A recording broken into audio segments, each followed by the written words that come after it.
নমস্কার, আপনারা দেখছেন নিউজ নাও। আমি রয়েছি সংযুক্তা। চোখ রাখবো এই মুহূর্তের সংবাদে। রাজধানীর তুলসীবতী বালিকা বিদ্যালয়ে রবিবার অনুষ্ঠিত হয় Tripura book sellers and publishers অ্যাসোসিয়েশনের ৪১তম সাধারণ সভা। অনুষ্ঠানে সংশ্লিষ্ট সংগঠনের গুরুত্ব ও বইয়ের অপরিহার্য দিক নিয়ে বিশদ বক্তব্য রাখেন মুখ্যমন্ত্রী মানিক সাহা। অন্যতম উৎস বলে বক্তব্যে জানান মুখ্যমন্ত্রী। তিনি বলেন, ছাত্রছাত্রীরা যত বেশি বইয়ের সংস্পর্শে থাকবে ততই ক্ষুরধার হবে তাদের মেধা ও জ্ঞানের পরিধি। এই প্রসঙ্গে অন্য আঙ্গিক যোগ করে মুখ্যমন্ত্রী জানান, আগে দোকানে গিয়ে নতুন বই ক্রয় করত ছাত্রছাত্রীরা এবং তার ফলে বইয়ের প্রতি তাদের মমত্ববোধ ও ভালোবাসা ছিল অনেক বেশি। বর্তমানে স্কুলে স্কুলে বই দেওয়ার নিয়ম চালু হবার কারণে বইয়ের প্রতি ছাত্রছাত্রীদের সেই আবেগ মাখানো অনুভূতিময় কিছুটা ফিকে হয়েছে বলে অভিমত প্রকাশ করেন তিনি। হারিয়ে যাওয়া পুরনো ঐতিহ্য ফিরে পাবার জন্য গুরুত্ব আরোপ করেন মুখ্যমন্ত্রী মানিক সাহা।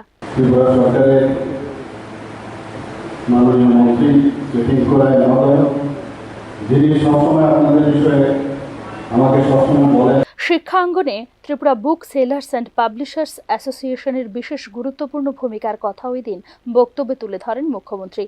সংশ্লিষ্ট ক্ষেত্রে যে সমস্ত সমস্যা রয়েছে রাজ্য সরকার তার সমাধানের জন্য আন্তরিক উদ্যোগ গ্রহণ করবে বলে প্রতিশ্রুতি দেন মুখ্যমন্ত্রী। রাজ্য সরকার গুণগত শিক্ষার বিকাশের জন্য নিরলসভাবে চেষ্টা করছে বলে ভাষণে উল্লেখ করেন তিনি।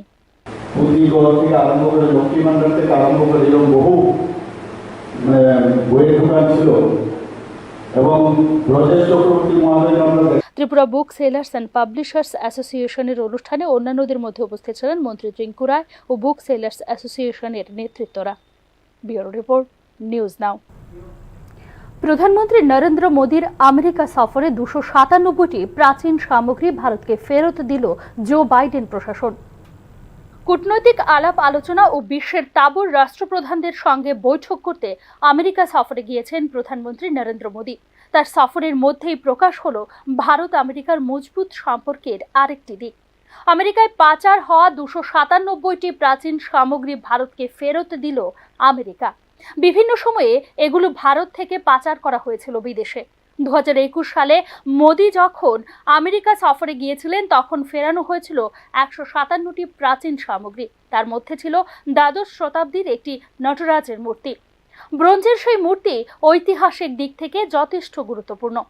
২০২৩ সালেও মোদির আমেরিকা সফরে দেশে ফেরত এসেছে পাচার হওয়া আরও ১০৫টি প্রাচীন সামগ্রী। বিভিন্ন সময় দেশ থেকে বিভিন্ন পুরাতাত্ত্বিক প্রাচীন মূল্যবান সামগ্রী পাচার হয়েছে বিদেশে। মোদী সরকারের লক্ষ্য সেই সব জিনিস দেশে ফিরিয়ে আনা। ২০১৪ সাল থেকে সেই কাজে সক্রিয় ভারত। এই প্রসঙ্গে ভারত আমেরিকার মধ্যে থাকা নিবিড় সম্পর্কের প্রেক্ষিতে ২০২৪ সালের জুলাই মাসে দিল্লিতে ৪৬তম বিশ্ব হেরিটেজ বৈঠকে একটি চুক্তি সই করে ভারত এবং আমেরিকা। ভবিষ্যতে ভারত থেকে ঐতিহাসিক প্রাচীন সামগ্রী আর যাতে আমেরিকায় পাচার হয়ে না যায় সেই কারণেই এই চুক্তি সই করে দুই দেশ। তারপর থেকে ভারতকে সবচেয়ে বেশি প্রাচীন সামগ্রী ফেরত দিয়েছে আমেরিকা। আমেরিকার পাশাপাশি ব্রিটেন থেকে ১৬টি এবং অস্ট্রেলিয়া থেকে ৪০টি পাচার হয়ে যাওয়া জিনিস ফিরিয়ে আনা হয়েছে ভারতে।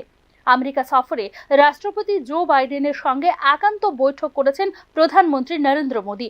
বৈঠক করেছেন অস্ট্রেলিয়ার প্রধানমন্ত্রী ও জাপানের প্রধানমন্ত্রীর সঙ্গেও। Bureau report, news now. ফান্ডে পড়ে আছে বিশাল পরিমাণ অর্থ, অথচ খরচই করতে পারছে না রাজ্য সরকার। রাজ্য সরকারের তহবিলে পড়ে আছে ১,৮১২ কোটি ৮৪ লক্ষ টাকার অব্যয়িত অর্থরাশি। পিএফএমএস পোর্টাল এবং comptroller and auditor general of India বা সিএজির রিপোর্টে কিন্তু এবার প্রশ্ন তুলছে সরকার প্রশাসনিক দক্ষতার উপর। রাজ্য সরকারের তহবিলে বিপুল পরিমাণে অর্থরাশি পড়ে আছে, অথচ তা খরচই করতে পারছে না রাজ্য সরকার। আবার অনেক ক্ষেত্রে অর্থ খরচ হয়েছে বলে দাবি করা হলেও জমা দেওয়া হচ্ছে না খরচের হিসেব বা ইউটিলাইজেশন সার্টিফিকেট। অনেকটা এরকম তথ্যই দিল কেন্দ্রীয় সরকারের পিএফএমএস পোর্টাল এবং comptroller and auditor general of India বা সিএজির রিপোর্ট।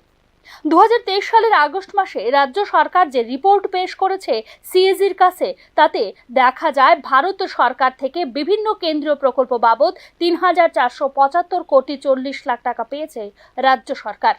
রাজ্য সরকার তার ভাগের 895,45,00,000 টাকা সহ মোট 4,785 কোটি 20 লক্ষ টাকা বিভিন্ন প্রকল্প রূপায়ণের জন্য দিয়ে দেয় সিঙ্গেল নোডাল এজেন্সিগুলিকে।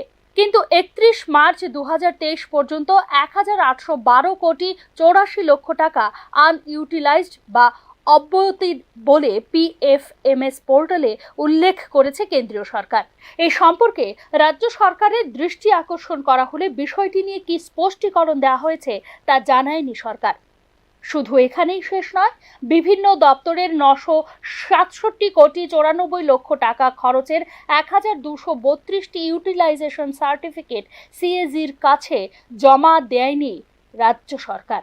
খরচের হিসেব না দেওয়ার মধ্যে ওই অর্থের অপচয় বা জালিয়াতির আশঙ্কা থেকে গেছে বলে নিজস্ব রিপোর্টে মন্তব্য করেছে CAG। Auditor and comptroller general রিপোর্টে বলা হয়েছে 421টি অ্যাকাউন্টে 349 কোটি 95 লক্ষ টাকা কেন রইল আনইউটিলাইজড তারও কোনো ব্যাখ্যা দেওয়া হয়নি রাজ্য সরকারের পক্ষ থেকে।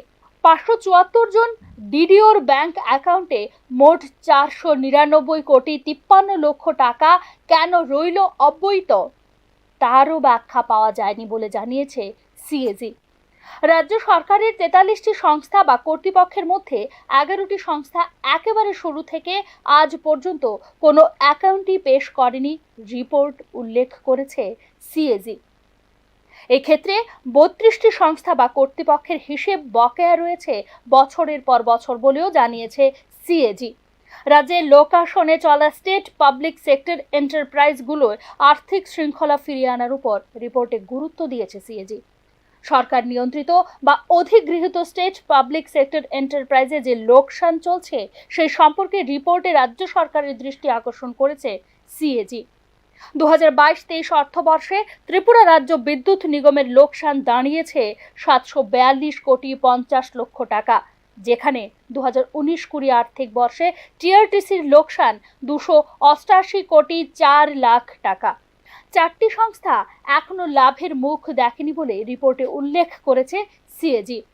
তবে 2022-23 অর্থ বছরে রাজ্যের গড় ডোমেস্টিক প্রোডাক্টে যে অগ্রগতি ঘটেছে রিপোর্টে তা উল্লেখ করেছে CAG। 2018-19 অর্থ বছরে যা ছিল 49,823 কোটি, 2022-23 অর্থবর্ষে তা বেড়ে দাঁড়িয়েছে 72,636 কোটি।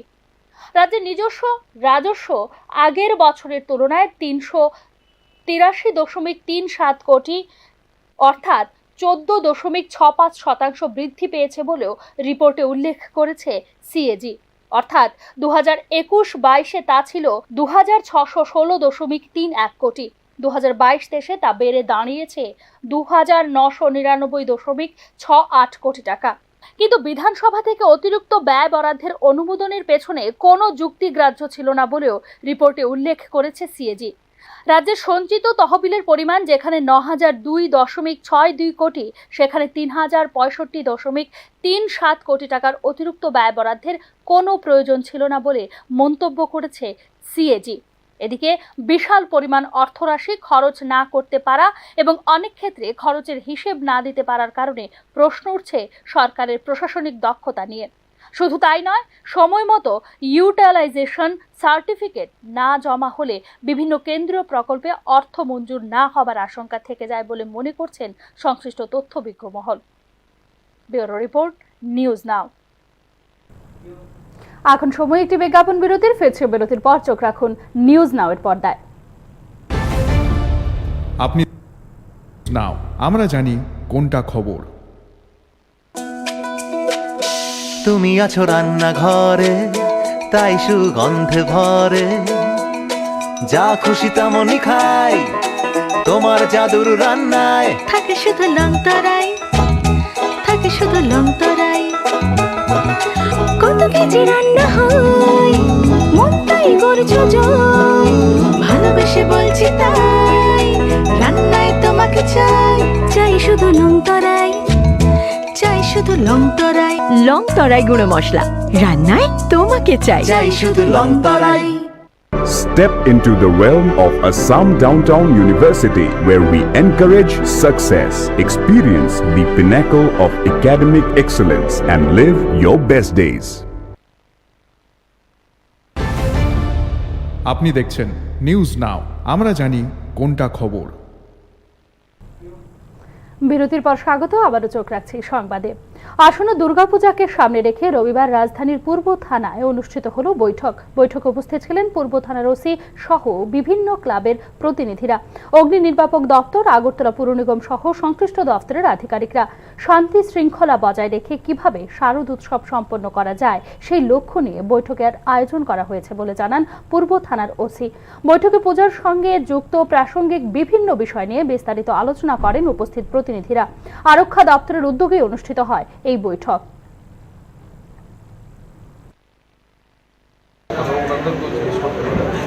মানে মূলত পুজোতে কি কি আইন আপনারা মানে চালু করবেন, বিস্তারিতভাবে আলোচনা হবে। রোগীর পরিজনদের সঙ্গে বেসরকারি নিরাপত্তা কর্মীদের দাদাগিরির খবর উঠে আসছে প্রতিনিয়ত। বিশেষ করে আইজিএম হাসপাতালে প্রায় সময় নিজের আত্মীয় পরিজনদের চিকিৎসা পরিষেবা নিতে গিয়ে হেনস্থার শিকার হতে হয় বলে অভিযোগ সাধারণ মানুষের। আইজিএম হাসপাতালে বেসরকারি নিরাপত্তা কর্মীদের হাতে আবারও একবার আক্রান্ত রোগীর পরিজন। পশ্চিম প্রতাপগড়ের বাসিন্দা গৌতম চক্রবর্তী ও তার ছোট ভাই আইজিএম হাসপাতালে তাদের রোগীকে দেখতে গেলে সামান্য বিষয়কে কেন্দ্র করে হাসপাতালের বেসরকারি নিরাপত্তা রক্ষীদের সঙ্গে প্রথমে বাক বিতণ্ডা, পরে রূপ নেয় বেধড়ক মারের। 10 থেকে 12 জন বেসরকারি নিরাপত্তা রক্ষীদের যৌথ আক্রমণে আহত হন গৌতম চক্রবর্তী ও তার ছোট ভাই বিকাশ চক্রবর্তী। পরবর্তী সময়ে ঘটনার খবর পেয়ে ঘটনাস্থলে ছুটে যায় পুলিশ এবং নিয়ন্ত্রণে আসে পরিস্থিতি। এদিকে গৌতম চক্রবর্তীকে চিকিৎসার জন্য নিয়ে যাওয়া হয় জেবি হাসপাতালে।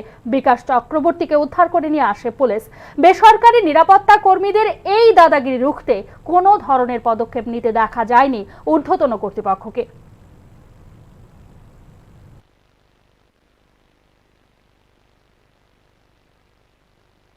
সাইকেলটা পাম্প সাইডে দিচ্ছে সব মিললাম। হ্যাঁ, মানে বেসরকারি নিরাপত্তা বাইসাইকেলটা পাম্প সাইডে দিচ্ছে, এর উপরে রাখবে। তো হ্যাঁ মানে গেছে সাইকেলটা নিয়ে এমন টাইমে আমি সাইকেলটা গাড়িটা দিয়ে আগে দিই বাঁধছি, গাড়িটা ভিতরে সুতিতে বাঁধছি। এমন টাইমে দুরুম দারুম কিনে সেরা হ্যাঁ কোথাও কোথা না হ্যাঁ এমন সেরা হ্যাঁ মারা বসছে। এবার আমি ভাই কতজন আসলো তারা? হ্যাঁ 10-12 জন। এরপরে তো সেটা আমি গিয়ে আমি দেখে দিচ্ছি আমারও মারছে প্রচণ্ড। বড় বলবে কথা নেই, আপনার ভুল করবে না। হ্যাঁ, আমার প্রচণ্ড ভয় মারছে, মানে কান টান কি দিয়ে মারধর করা হয়েছে? লাথি ঘুষি। এরপরে ভিতরে অভিষ্টমের নিচে যে আই ওয়ার্ডের নিচে আয়ও কথা আছে দুজনকে আমার নিচে ফাইল দিয়ে সেটা অর্গান থেকে বেরিয়েছে। আপনার বাচ্চার কি কারণে ভর্তি করা হয়েছে? আমার বাচ্চা ওই মানে স্বাস্থ্য কম্প্রোমাইজের করে